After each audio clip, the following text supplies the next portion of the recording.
Exploring amazing things based on true story.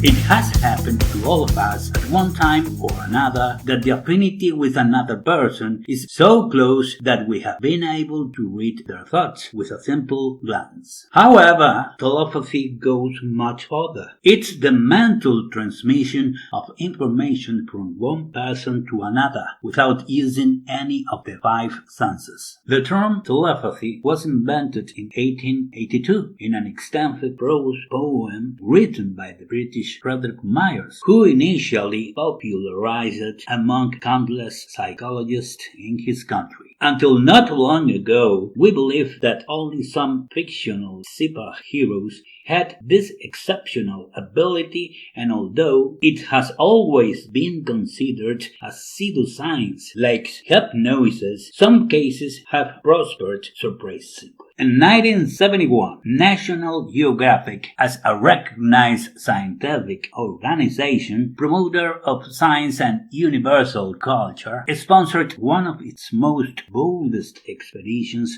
from Washington. The expedition to the Brazilian and Peruvian Amazon to research the true source where the Amazon River is born, the longest river on the planet. The ambitious veteran and accredited scientist Loren McIntyre was selected as the commander because he has always risked so much in very wild adventures, getting excellent outcomes. So, during their expedition, they managed to discover by chance a very peaceful indigenous community called the Mayoruna. The Mayoruna, a very rare tribe that was believed to have disappeared completely. Dazzled by the great event of the reappearance of this ethnic group, hidden in a remote and isolated jungle, Loren McIntyre and two of his closest tireless companions entered a rough and aggressive jungle with a group of ants, believing that it could be some brief hunting and fishing party in some nearby place. But that rainy yet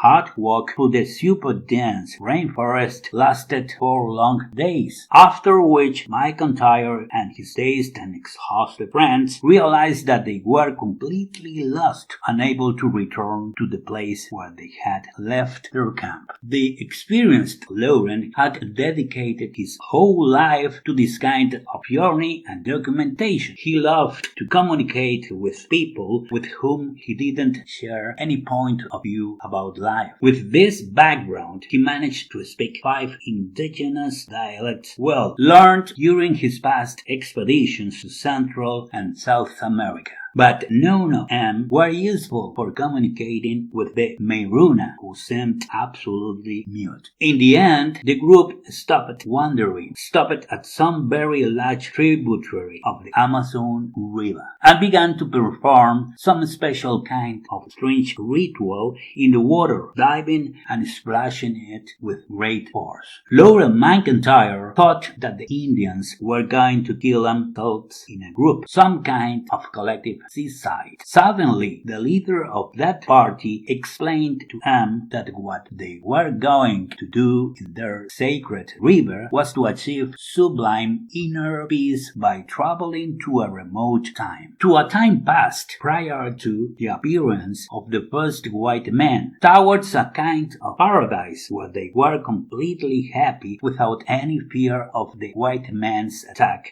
that could force them to move continuously from one territory to another. He was referring to the displacements caused by their extensive gold mining and other precious metals that his tribe had suffered excessively. As if all of this wasn't weird and surprising enough anymore, McIntyre and his partners assured that the Indian chief, a very old but rather energetic man, had spoken to them but without uttering a single word, that he did it through effective effective telepathic communication from brain to brains. Telepathy he also used to explain clearly and in detail how they were going to return alone to their camp, because their ritual there was going to take 3 more days. McIntyre and his 2 friends were found in a rather deplorable state 4 days later on the river bank near the camp. Nevertheless, they recovered very well, at least physically. Because of their mental health has been some doubt since then, since when they told that impressive story almost nobody believed that. They lived day by day with the Mayoruna tribe for 2 months, people without words who were at last recognized in the Amazon, respecting their territories as a reservoir of humanity. Some later expeditions tried unsuccessfully to communicate with them using their thoughts. The Indians always remained completely silent in their world, except for McIntyre and his 2 partners, with whom they followed the telepathic communication through their elderly chiefs until May 2004, when Loren passed away. On a mountain in the Peruvian Andes, there is a small lake called Loren McIntyre. That's where the Amazon River begins, named after the prominent National Geographic explorer who made that discovery. Loren McIntyre is internationally respected for his boldness, high prose, and careful observation.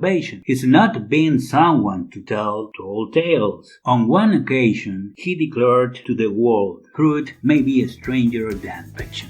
Very exciting story, hard to believe, but backed up and documented by the National Geographic headquarters in Washington.